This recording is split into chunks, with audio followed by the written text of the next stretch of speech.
আসসালামু আলাইকুম প্রিয় দর্শক, আজ আমরা একটা জরিপ নিয়ে কথা বলবো। জরিপ হলো এটা প্রথম আলোর একটা জরিপ। প্রথম আলো বাংলাদেশে কিন্তু একটা গুরুত্বপূর্ণ পত্রিকা এবং বাংলাদেশের সরকার পরিবর্তন, সরকার গঠন, এই সমস্ত অনেক ক্ষেত্রেই প্রথম আলো কিন্তু দুর্দান্ত রকম কিছু ভূমিকা রাখে। আপনারা মনে করতে পারবেন, আগে সরকারের প্রধানমন্ত্রী শেখ হাসিনা অনেকটা প্রকাশ্যেই প্রথম আলোর সঙ্গে যুদ্ধ ঘোষণা করেছিলেন। সেই যুদ্ধে প্রথম আলো পরাজয় হয়নি। কার পরাজয় হয়েছে সেটা আপনারা জানেন। আবার নতুন যে সরকার হয়েছে, এই সরকারও কিন্তু আমরা শুরুর দিক থেকে দেখেছি যে প্রথম আলোর এক ধরনের আশীর্বাদ এই সরকারের প্রতি আছে।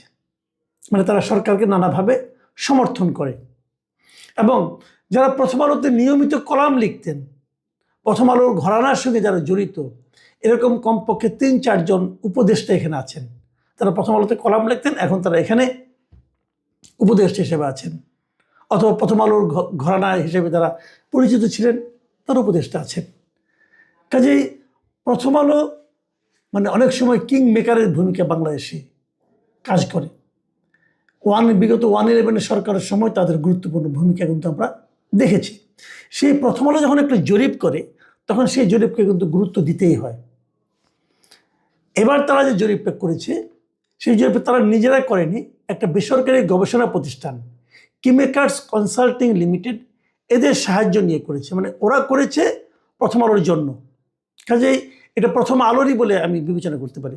এবং সেই জরিপটার পরে প্রথম আলো এই জরিপটার যে ফলাফল, যে ফাইন্ডিংসগুলো, সেগুলো খুব গুরুত্ব সহকারে তাদের পত্রিকায় প্রকাশ করেছে, তাদের অনলাইনে আমি দেখলাম। তো এই জরিপে কী ছিল, এই জরিপটা কাদের মধ্যে করা হয়েছে, কিভাবে করা হয়েছে, সেটা আমি পরে আলোচনা করছি। তার আগে আমি জরিপের ওই যে ফাইন্ডিংসগুলো, সেগুলো নিয়ে একটু কথা বলি।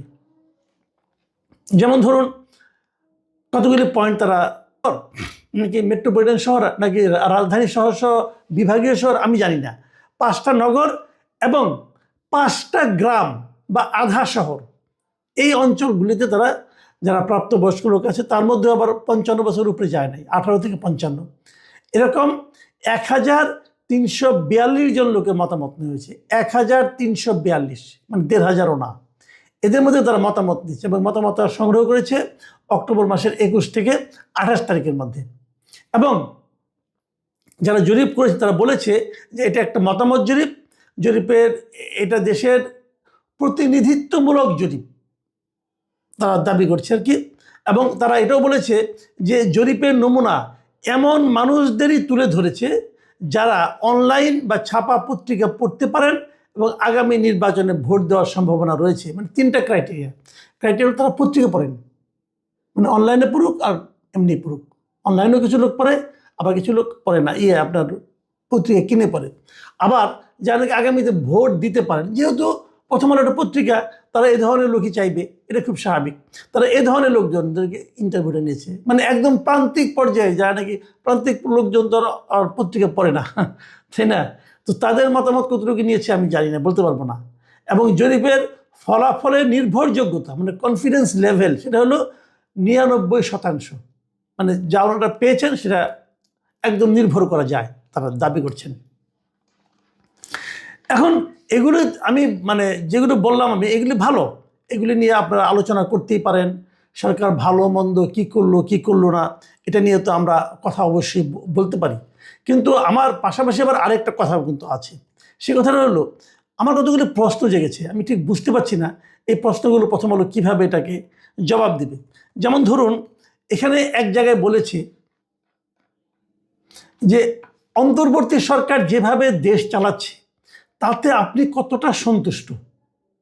ভাবুন, এখানে কিছুটা সন্তুষ্ট হয়েছে 49.3%, অত্যন্ত সন্তুষ্ট হয়েছে 5.2%। 5 আর 49 যোগ করলে হচ্ছে আপনার এখানে 54.5%। অর্ধেকেরও অনেক বেশি লোক বলতেছে তারা হয় অত্যন্ত সন্তুষ্ট অথবা কিছুটা সন্তুষ্ট। আর অসন্তুষ্ট কতটুকু? অসন্তুষ্ট হলো, কিছুটা অসন্তুষ্ট হলো 18.9%, আর অত্যন্ত অসন্তুষ্ট হলো 3.6%। এই দুটো যোগ করলে হয় প্রায় 21-22% মতো। আর অসন্তুষ্ট না সন্তুষ্ট না তার কোনো কিছু বলার নাই, এরকম লোকের সংখ্যা হলো 23.1%। তো এখানে আমার একটা খুব গুরুত্বপূর্ণ প্রশ্ন, এই প্রশ্নটা করে আমি আলোচনা শেষ করবো, আরও আরেকটা পয়েন্ট আলোচনা করতে পারি, তবে দেখি যে সময় হয় বলবো। আমার প্রশ্ন হলো ভাই, এই দেশের সাধারণ মানুষের মধ্যে আমরা সবাই জানি আওয়ামী লীগের কিন্তু কিছু নির্দিষ্ট কিছু ভোট আছে। সেই ভোটটা কত সবাই জানে, আওয়ামী লীগের ভোট একটা সংখ্যা আছে, সেটা 30-এর উপরে। আওয়ামী লীগ যখনই ভোট হয়েছে 30% কম কখনো ভোট তারা পায় নাই। তাহলে 30% লোক আওয়ামী লীগকে পছন্দ করে অথবা নৌকা মার্কাকে ভোট দেয়। ধরলাম গত কয়েক বছরের সমস্যা টমস্যার কারণে আওয়ামী লীগের ভোট অনেক কমে গেছে। কত কমেছে বলেন? কমতে কমতে 20-এ আসছে। কিন্তু একটা কথা বলেন তো, যারা আওয়ামী লীগের লোক তারা কি এই সরকারের উপর সন্তুষ্ট হবে? তারা তো দৌড়ের উপরে আছে ভাই, তাদের বিরুদ্ধে মামলা, মোকদ্দমা, এমুক তমুক। এই সরকারের উপর সন্তুষ্ট এমন আওয়ামী লীগের একটা লোককে দেখাতে পারবেন না আপনারা কেউ। জরিপ করার দরকার নাই। আপনার বাড়ির পাশে আশেপাশে আত্মীয় স্বজনের মধ্যে কেউ না কত আওয়ামী লীগ করে, ওদেরকে জিজ্ঞাসা করেন তো যে এই সরকার কি ভালো কিছু করছে? আওয়ামী লীগের প্রত্যেকটা লোক এই সরকারের প্রতি অত্যন্ত অসন্তুষ্ট, এতে কোনো সন্দেহ নাই। মানে কিছুটা অসন্তুষ্ট, অনেকটা সন্তুষ্ট, কিছুটা অসন্তুষ্ট, কিছুটা সন্তুষ্ট, এটা তো হতে পারে না ভাই। আওয়ামী লীগের লোকজন এই সরকারের উপরে প্রচণ্ডভাবে অসন্তুষ্ট। এটা এটা কিন্তু বলার জন্য কোনো মানে বিশেষ গবেষণার দরকার পড়ে না। তাদের সংখ্যা আপনি বলছেন 3.6%। এটা কেমনে হয় ভাই? আবার একটু বুঝান, আমি বুঝি না ভাই, আমি বুঝি না। আমি এই ঘটনা এই দেখার পরে আমি দুজন লোককে ফোন টোন করছি, আওয়ামী লীগের লোক যারা আওয়ামী লীগের লিডার ওদেরকে বলছি আপনারা কি কিছুটা সন্তুষ্ট? ওই কিসের উপর? যে চরম অসন্তুষ্ট তারা। কারণ এখন বলেন, হতে পারে এই সরকার ভালোই করছে, আমি অস্বীকার করি না, হতে পারে আওয়ামী লীগ খুব খারাপ, তাও আমি মানলাম। কিন্তু ওই যে আওয়ামী লীগ খারাপ হয়, সেই খারাপটা এই সরকার করতে দিচ্ছে না। কিন্তু ওই লোকটার মনের ভাবটা কি? ওই লোকটা খারাপ কাজ করতে না পারার কারণে, যার কারণে করতে পারছে না, তার উপরে অসন্তুষ্ট হবে না? হবে তো। তাহলে চরম অসন্তুষ্ট 3.6% কি করে হয়? তাহলে এটা দুটো কারণ হতে পারে। একটা কারণ হতে পারে আপনারা জরিপ করার সময় আওয়ামী লীগের লোকদের কাছে যান নাই, বড় জোর 3.6% লোকের কাছে আপনি গিয়েছেন, বাকিদের কাছে যান নাই। সিম্পল কথা, যাদের কাছে গেছেন তারাই চরম অসন্তুষ্ট হয়েছে। অথবা আরেকটা হতে পারে যে আপনাদের এই জরিপটা ভালো হয় নাই। ওই যে বললেন না আপনি যে এটা নির্ভুলতার হার, মানে কনফিডেন্স লেভেল 99%, ওটা ভাই আপনার জন্য 99%, আমার জন্য না।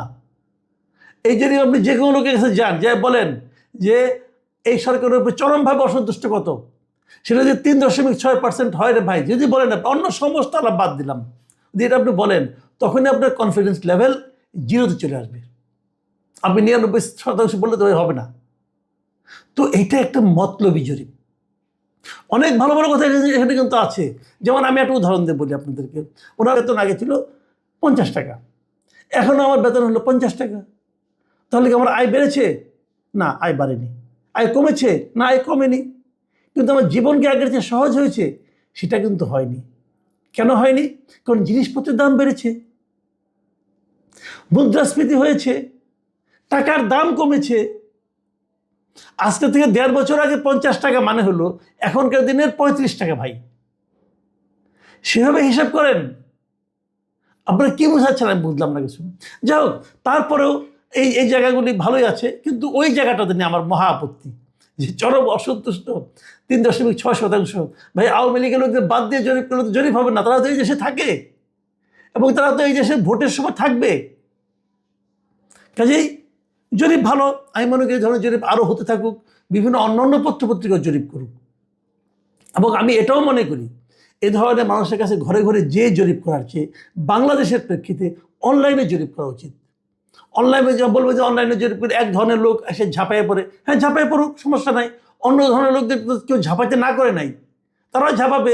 আপনাদের বড় পত্রিকা, বড় প্রতিষ্ঠান, আপনারা সেভাবে বলুন, আপনারা এটা প্রচারণা চালান যে আমি একটা অনলাইনে জরিপ করবো, আপনারা সবাই এসে অংশ নেন। 7 দিন জরিপ করেন, আপনারা 10 দিন জরিপ করেন, অনলাইনে করেন, এটা ভালো হবে। কারণ আপনারা তো যারা অনলাইনে পত্রিকা পড়ে তাদের কাছেই জরিপ করেছেন, ওইভাবে করেন। আমি দর্শকদের যে কথাটা বলতে চাই সেটা হলো, এই তারা যে যে জরিপগুলো করেছে যে যে পয়েন্টে, আমি আগামী কয়েকদিন এই মোটামুটি এর সবগুলো পয়েন্টে জরিপ করব। আমি দেখতে চাই যে আমার এখানে জরিপের রেজাল্ট আর তাদের রেজাল্টের মধ্যে কী পার্থক্য হয়। তাদের জরিপ তো 1,500 লোকের মধ্যে, আমি নিশ্চিত আমার এখানে কোনোটাতেই 30,000-এর কম লোক ভোট দিবে না। এটা কিন্তু যন্ত্র দিয়ে ভোট দেওয়া যায় না ভাই। হ্যাঁ, মানলাম আমারটা কিছু মোটিভেটেড হবে। আপনারা কনসেপ্টটাকে ধারণ করে যে স্বাস্থ্য ব্যবস্থা নিয়ে কাজ করা, সেটা আমি বাংলাদেশে কখনো দেখিনি, হয়তো আমার দেখার ভুল হতে পারে। এবং সর্বশেষ যে ইন্টারিম গভর্নমেন্ট, ডক্টর ইউনূস স্বাস্থ্য মন্ত্রণালয়ে কাকে উপদেষ্টা করেছেন? তার অন্যান্য অনেক উপদেষ্টায় ডায়াপার পরা উপদেষ্টা, যারা বয়সের ভারে নুজ্জ সচিবালয়ে গিয়ে নাকি ঘুমান শুনেছি, এবং যারা একসময় ডক্টর ইউনূসের সাথে বা আগে পরে এনজিও বা প্রাইভেট সেক্টরে কাজ করতেন। কিন্তু বর্তমানে স্বাস্থ্য উপদেষ্টা হলো, অনেকেই বলেন তিনি ডক্টর ইউনূসের ওয়ান অফ দ্য গার্লফ্রেন্ডস।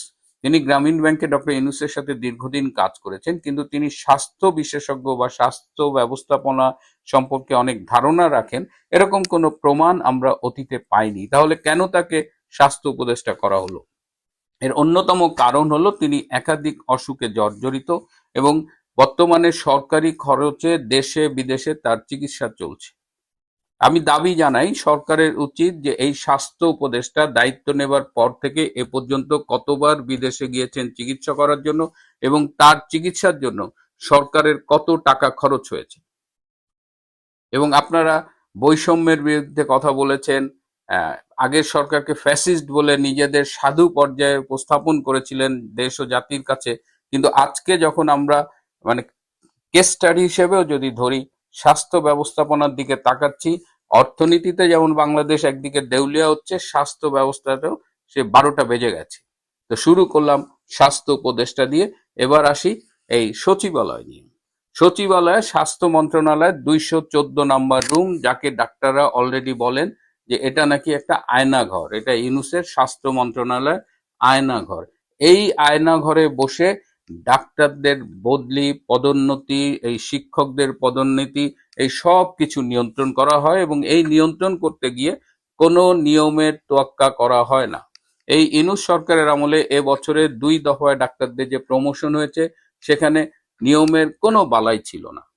খুবই আহ, মানে দুঃখজনক বলবো আমি, যে যারা বিগত শেখ হাসিনা সরকারের আমলে চাকরি পেয়েছে, তারাই এখন স্বরূপে আবির্ভূত হয়েছে। কেউ দেখা যাচ্ছে যে জামাতের ডাক্তার, কেউ বিএনপির ডাক্তার, এবং তারা বয়সে অনেক তরুণ। তারাই এখন বলতে গেলে এই টোটাল প্রমোশন কন্ট্রোল করছে। এবং আমাকে অনেকেই ব্যক্তিগতভাবে মেসেজ পাঠিয়েছেন বা যোগাযোগ করে বলেছেন যে তাদের মানে সব যোগ্যতা থাকা সত্ত্বেও সিরিয়ালে, এমনকি দেখা যাচ্ছে তাদের সিরিয়াল হয়তো 1, 2 বা 3, তারপরেও তাদের পদোন্নতি বঞ্চিত করা হয়েছে। এর একটা কারণ বলা হয়েছে, তারা নাকি স্বাধীনতা চিকিৎসক পরিষদের আজীবন সদস্য বা লাইফ মেম্বার ছিল। ডাক্তারদের যে রাজনীতি, যখন যে সরকার ক্ষমতায় আসে, তখন জোর করে হোক বা যে করেই হোক, বা ডাক্তারদের সুবিধাবাদী চরিত্রের কারণেই হোক, ডাক্তাররা দেখা যায় যে বিএনপি ক্ষমতায় থাকলে ড্যাবে সব লাইফ মেম্বার হয়, আওয়ামী লীগ ক্ষমতায় থাকলে সাচিবের সব লাইফ মেম্বার হয়। এখন ধরে ধরে নিরীহ ডাক্তারদের এই সাজা দেওয়া হচ্ছে। এবং আমরা বিগত সরকারের আমলে দেখেছি যে সাচিব কিন্তু সমগ্র স্বাস্থ্য ব্যবস্থা নিয়ন্ত্রণ করতো না। হয়তো প্রমোশন লিস্টে সাচিবের একটা ভাগ থাকতো, কিন্তু আমার ঢাকা মেডিকেল কলেজের ছাত্র শিবিরের সভাপতি ছিলেন সেই বড় ভাইও এই আওয়ামী লীগ আমলে প্রফেসর পদোন্নতি পেয়েছেন। গত এই সরকারের আমলে অ্যানেস্থেশিয়ায় কনসালটেন্ট নেওয়া হয়েছিল, জুনিয়র কনসালটেন্ট, সেখানে ছাত্র দলের সভাপতি ছিলেন এমন ছেলেও জব পেয়েছেন। অর্থাৎ বিগত সরকারের আমলে, বিশেষ করে শেখ হাসিনা সরকারের আমলে একটা ইনক্লুসিভ প্রবণতা ছিল, যে শুধুমাত্র সাচিপের চিকিৎসক নয়, সব মতাদর্শী চিকিৎসকদেরই কিন্তু প্রমোশন দেওয়া হয়েছে। অন্যায় যে হয়নি তা নয়, কারো কারো প্রতি অন্যায় হয়েছে, কিন্তু এবারের মতো ঢালাও অন্যায় হয়নি। এবং দেখা গেছে যে গাইনি অফসে 900 জনের প্রমোশন হওয়ার কথা, 300 জন একদম বাদ পড়ে গেছে, কারণ তাদের সাথে সাচিবের সম্পর্ক ছিল। অথচ তারা সাচিবের কোনো পর্যায়ের কোনো নেতা নয়, একদম নিরীহ চিকিৎসক, মেধাবী চিকিৎসক, এবং তারা ফুলি প্রফেশনাল। তো এই অবস্থা চলতেছে এই আয়নাঘরে বসে। এবার একটু ডিজি অফিসের দিকে আসি। আমাদের একটা ধারণা আছে, এটাও সব সরকারের আমলেই, যে একজন বড় ডাক্তার, মনে করেন যে একজন অনেক বড় মেডিসিন স্পেশালিস্ট, আমরা ধারণা করি যে তিনি মেডিসিন স্পেশালিস্ট মানে তিনি স্বাস্থ্যের সবকিছু বোঝেন।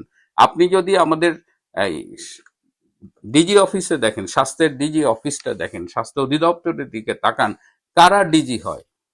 এবং সব সময় দেখা গেছে যে বিভিন্ন ডিসিপ্লিনের প্রফেসরদের এনে ডিজি বানানো হচ্ছে। ধরুন বর্তমান ডিজির কথাই যদি বলি, তিনি একজন সার্জন, সার্জারি বিশেষজ্ঞ, তিনি বাচ্চাদের সার্জারি করেন।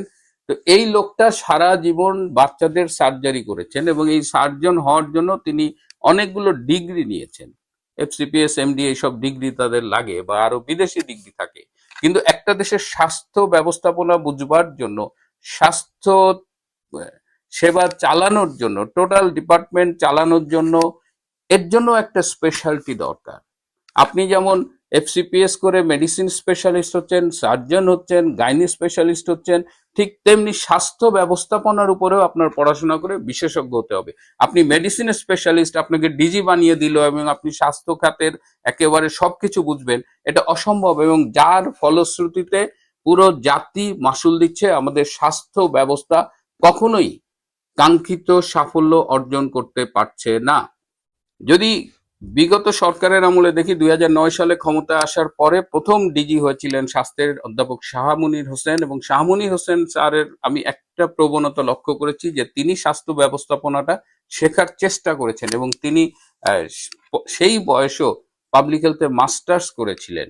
তার পরবর্তীতে যারা এসেছে, এবং শাহ মুনীর হোসেন অনেকটা এই শেখ হাসিনার সরকারের প্রতি অনুগত ছিলেন, কিন্তু তারপরে যারা এসেছেন তাদের অধিকাংশই বিএনপি রাজনীতির সমর্থক ছিল।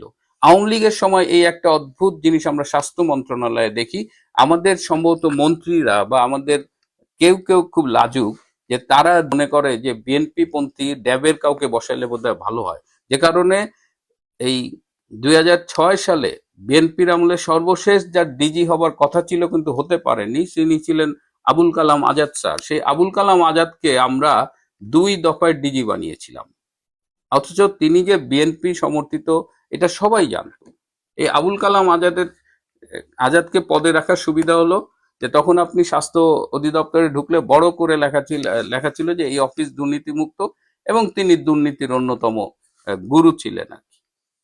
তো এইভাবে আমরা স্বাস্থ্যটাকে কখনোই ফুল ফ্লেজেড বিকশিত হতে দেইনি। কিন্তু বিগত সরকারের আমলে অনেক ইনস্টিটিউট হয়েছে, অনেক হাসপাতাল হয়েছে, তাদের একটা যুগান্তকারী সাফল্য ছিল কমিউনিটি ক্লিনিক।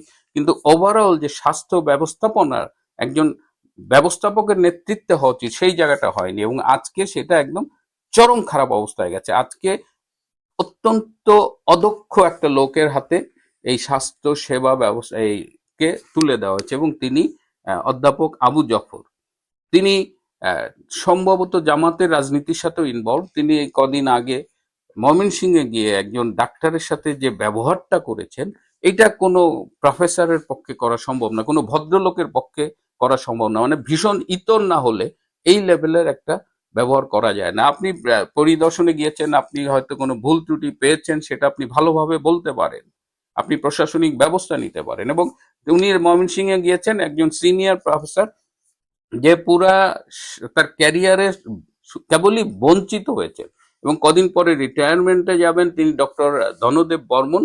এই ধনদেব বর্মন তাকে তিনি ট্রেনিং পোস্ট পাওয়ার জন্য 5 বছর বসেছিলেন, তার জীবন থেকে 5 বছর হারিয়ে গেছে শুধুমাত্র ট্রেনিংটা শুরু করার জন্য। এবারে এই ডিজির ধনদেব বর্মনের উপরে ক্ষিপ্ত হবার আরেকটা কারণ আছে, কারণ ধনদেব বর্মন একজন সনাতন ধর্মী, একজন হিন্দু। এই জামাতপন্থী ডিজির মাথা তো আরো খারাপ হয়ে গেছে। অথচ দেখেন এই জামাতপন্থী ডিজি 2020 সালে তার ওটির একটি ছবি দিয়েছিল, সেই ওটিতে একটা দেখেন এক্সট্রা টেবিল আছে পেছনে। তো নিজে যে অপরাধটা করেন, এটা আমি তো মনে করি বাংলাদেশের মতো জায়গায়, যেটা ধনদেব বর্মন বলেছেন যে কত সীমাবদ্ধতার মধ্যে একজন ডাক্তারকে কাজ করতে হয়, সেখানে একটা টেবিল রাখা তো মহাভারত অশুদ্ধ হয়ে যায় না।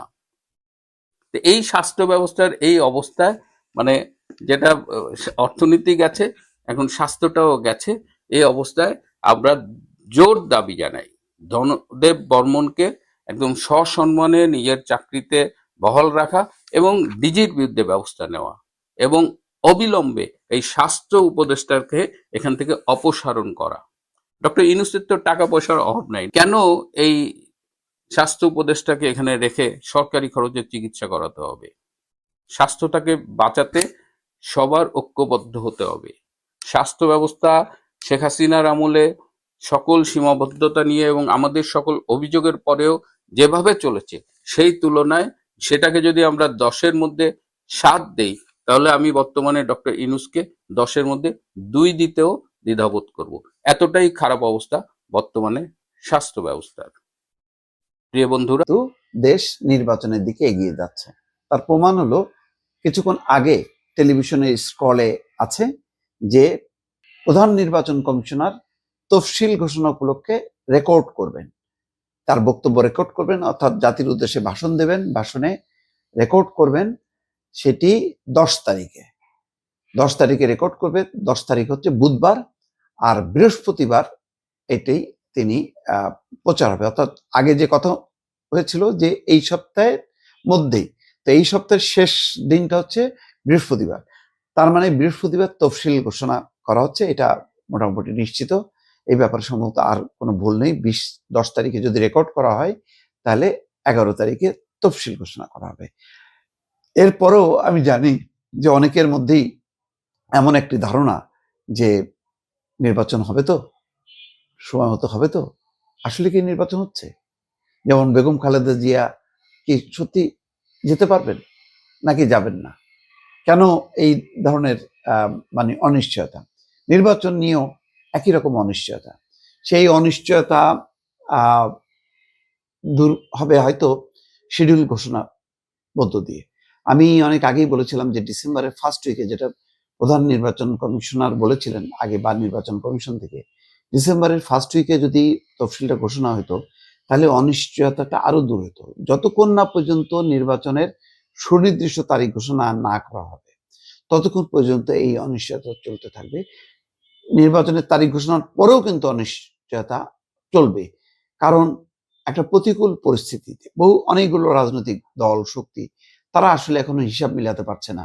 তারা এতদিন এই অন্তর্বর্তী সরকারের সময় 1-1.5 বছরে নিজেদের মতন করে তারা এক ধরনের ক্ষমতায় ছিল অলিখিতভাবে। যখনই নাকি নির্বাচনের তারিখ নির্দিষ্ট হয়ে যাবে, নির্বাচনের সময় ঘোষণা হয়ে যাবে, তখন বিষয়টা দাঁড়াবে যে নির্বাচন করে, ভোট করে তাদেরকে ক্ষমতায় আসতে হবে, অ্যাটলিস্ট এমপি পর্যন্ত পৌঁছাইতে হবে। ক্ষমতা দূরের কথা, আগে এমপি হওয়া, তারপরে সংখ্যাগরিষ্ঠ আসন পাওয়া। তো সেইটা দুইটা রাজনৈতিক দল ছাড়া কেউ আশা করতে পারে না। কিন্তু সবাই তো ক্ষমতার একটা অংশ চায়। সেই ক্ষমতার অংশটা কিভাবে হবে তা নিয়ে অনিশ্চয়তা আছে। এখনো জোটের কোনো খবর নেই। আজকে দেখলাম আর একটা জোট, জাতীয়তাবাদী গণতান্ত্রিক জোট, যেটা জাতীয় পার্টির আনিসুল ইসলাম মাহমুদ এবং জেপি আনসের মঞ্জু, তারা মিলে একটা জোট করেছে।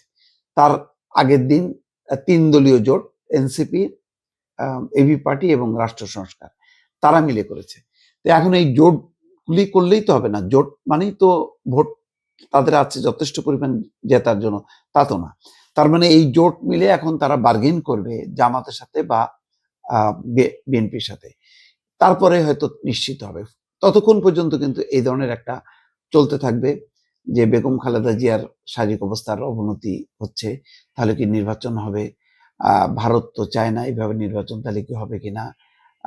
কোনো ষড়যন্ত্র আছে কিনা নির্বাচন বানচালের? এরকম নানান রকম। বা এই সরকার কি আসলেই ক্ষমতা ছাড়তে চায়? এই সরকারকে তো আমেরিকা রেখে দিতে চায়। তাহলে মানে কিভাবে নির্বাচন হবে? এইরকম নানা রকম কিন্তু চলছে। দোলা চাললে মানে নির্বাচনটা দুলছে। এখন দুলতে দুলতে এই যে দেখেন, আজকে ক্ষণগণনা, আজকে 8 তারিখ, কালকে হচ্ছে 9 তারিখ। 10 তারিখে যখন কি ডিক্লেয়ার হবে, তখন আপনি মনে করেন এই যে অনিশ্চিত যে যাত্রাটা, সেই যাত্রাটা কিছুটা নিশ্চিত হবে। তারপর আমি আপনাকে বলে রাখলাম যে শিডিউল ঘোষণার পরেও যে এই শিডিউল কি ঠিক থাকবে, এই প্রশ্নটা কিন্তু বলার মতন অনেকে আছে।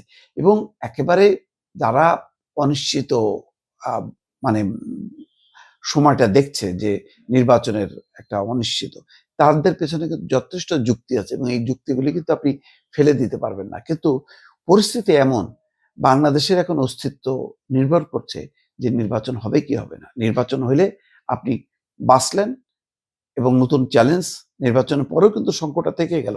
আজকে দেখেন যে জরিপ, কর্মসংস্থান নাই, মানুষের পেটে ভাত নেই, দুর্নীতি আকাশচুম্বী, এই অবস্থা কিন্তু আওয়ামী লীগ আমলেও ছিল, এখন আরো সেই ধারাবাহিকতাটা চলছে। তার মানে অর্থনৈতিক ধস বা ক্ষত যেটা তৈরি হয়েছিল আওয়ামী লীগ আমলের শেষ দিকে, সেই ক্ষত থেকে কাটায় উঠতে পারেনি। কারণ দুর্নীতিও কমেনি, দ্রব্যমূল্য মানে যে নিয়ন্ত্রণ সেটাও হয়নি, অন্যদিকে কর্মসংস্থান, বেকারত্ব ভয়ঙ্কর রূপ নিয়েছে। সব মিলায় নতুন সরকারের জন্য একটা বড় পরিস্থিতি। যাই হোক, আপাতত লম্বা কথা না বলে এইটুকু আমরা কনসেন্ট্রেট করি, যাতে প্রতিদ্বন্দ্বী রাজনৈতিক দলগুলোর মধ্যে উত্তেজনা, কথার লড়াই জমে উঠছে। যেমন তারেক রহমান একেবারে সুনির্দিষ্টভাবে জামাতকে উদ্দেশ্য করে কয়েকটা কথা বলেছেন এবং বলেছেন যে দেশের মানুষ 1971 সালে তাদের দেখেছে। কিভাবে দেখেছে? যে তারা ক্ষমতার স্বার্থে লক্ষ লক্ষ মানুষকে হত্যা করেছে। তিনি বলেছেন যে কেউ কেউ বলছেন যে অমুককে দেখা গেছে, তমুককে দেখা গেছে, অতীতে আমরা জামাতকে দেখি এবার। তো ওই যে অমুককে দেখুন, যে কথাটা বলা হচ্ছে, তো অমুককে মানে অর্থাৎ জামাত ইসলামীকে তো মানুষ 1971 সালেই তাদের চেহারা দেখেছে। এটা একেবারে সরাসরি তাদের আলোচনা যে 71 সালে তার মানে স্বাধীনতা মুক্তিযুদ্ধ বিরোধী শক্তি, যেই আলোচনাটা, যেই সমালোচনাটা তারা শুনেছে আওয়ামী লীগের মুখ থেকে, আজকে কিন্তু বিএনপিও ছাড় দিচ্ছে না। কারণ মুক্তিযুদ্ধ এবং স্বাধীনতা প্রশ্নে কিন্তু আওয়ামী লীগ এবং বিএনপির অবস্থান অনেকটাই কাছাকাছি। আওয়ামী লীগ এটাকে নিজের মতন করে দলীয়ভাবে মানে ক্যাশ করে, আর বিএনপি এটা ব্রডার আসপেক্টে স্বাধীনতা মুক্তিযুদ্ধকে দেখে এবং বলার চেষ্টা করে যে মুক্তিযুদ্ধ কোনো ব্যক্তি বা দলের না, মুক্তিযুদ্ধ হচ্ছে সাধারণ মানুষের অংশগ্রহণের মধ্য দিয়ে একটা দীর্ঘস্থায়ী একটা লড়াই ছিল। যাই হোক, সেই বিতর্ক অন্য, কিন্তু জামাতে ইসলামীর ভূমিকা যেই ক্ষেত্রে ছিল একেবারেই বিপরীত এবং সেই পাক হানাদার বাহিনীর পক্ষে, সেটা কিন্তু আজকে তারেক রহমান স্পষ্ট করলেন। পাশাপাশি দুর্নীতির প্রসঙ্গে বলেছেন যে সর্বশেষ যেই ক্ষমতায় ছিল বিএনপি, জামাত বিএনপি জোট সরকার বলা হতো, সেই জোট সরকারে 2 জন মন্ত্রী ছিলেন জামাত ইসলামীর, যারা প্রয়াত সিনিয়র নেতা। তিনি তাদের সমালোচনা করেননি, কিন্তু বলেছেন যে বিএনপি দুর্নীতির বিরুদ্ধে এবং দুর্নীতিমুক্ত সরকার ছিল বলেই জামাতের এই সিনিয়র 2 জন নেতা সরকারে ছিল এবং ওই সরকারের শেষ দিন পর্যন্ত ছিল। তাহলে আজকে বিএনপিকে তারা কেন দুর্নীতিবাজ বলে? এটা হলো তার প্রশ্ন। বোঝাই যাচ্ছে যে রাজনীতিতে কথার লড়াই জমে উঠেছে। জামাত যেমন তার জোট নিয়ে তাদের অন্যান্য নেতা সহ যেভাবে আক্রমণাত্মক ভাষায় বিএনপিকে সমালোচনা করে, এখন কিন্তু বিএনপিও আর ছাড় দিচ্ছে না এবং ধারণা করা যায় সামনে কিন্তু এই আলোচনাটা আরো জমজমাট হবে।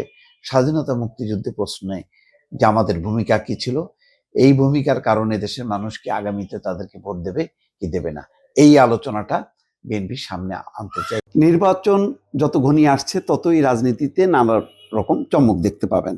সেই চমকের ধারায় আজকে দেখা যাচ্ছে যে একটি রাজনৈতিক দল নিজেদেরকে বা সেই দলকে বিলুপ্ত করে সেই দলের প্রধান যোগ দিয়েছেন বিএনপিতে। তিনি হচ্ছেন সাদাত হোসেন সেলিম। খবরের খুঁত নাই যে এই দল ওই দল করছেন। মাঝখানেই ওই যে বিএনপির মধ্যে এক সময় যে ভাঙন, সেই ভাঙনে কর্নেল অলি আহমেদ সহ অনেকে বেরিয়ে আসছিলেন, বদরুদ্দোজা চৌধুরী, ওই সময়ের একটা যে গোলমেলে পরিস্থিতি, সেই পরিস্থিতির মধ্যে সাদাত হোসেন সেলিম যেহেতু কর্নেল অলির সাথে তার সংযুক্ততা দেখেছি, যতবার কথা বলেছি, ওনাকে বিএনপির বাইরে অন্য কোনো মতাদর্শের লোক বলে আমার কখনো মনে হয়নি। তো আমার কাছে অবাক কি লাগতো যে আসলে এই যে এলডিপি উনি করেন, কেন করেন? কোনো কারণ নেই। তারপরে সেই এলডিপিও ঠিক থাকতে পারেনি, কর্নেল অলির নেতৃত্বে সেই এলডিপি ভেঙে যায়। ভেঙে যাওয়ার পরেও তিনি তার অংশের যে এলডিপি, সেই এলডিপির প্রধান হয়েও তিনি কিন্তু আলটিমেটলি বিএনপির রাজনীতিকেই ধারণ করছিলেন এবং চলছিলেন। এর মধ্যে কয়েকবার কথা হয়েছে, তিনি তার সেই বিএনপির প্রতি তার আবেগ, নৈকট্য সবকিছুই তিনি কিন্তু প্রকাশ। রাজনীতি যত হবে দেখবেন যে ছোট ছোট রাজনৈতিক দলের সংখ্যা কমে আসবে এবং এটা ভালো। একটা চিন্তা করেন, এই যে 12 দলীয় জোট, সাদাত হোসেন সেলিম যেটাতে ছিলেন, সেই জোটেরই অনেকগুলো দলের কিন্তু মূল দর্শন কিন্তু বাংলাদেশি জাতীয়তাবাদ। তো সুতরাং এই আলাদা আলাদা দোকান খুলে লাভ কি? একটা দোকান হলে বরং শক্তিশালী অবস্থান হয়। এবং এখন বিএনপির যে অবস্থান, সেই অবস্থানে যত বেশি সংযুক্ততা ঘটবে আদর্শিকভাবে বিভিন্ন দল এবং ব্যক্তির, তত বেশি বিএনপি শক্তিশালী হবে।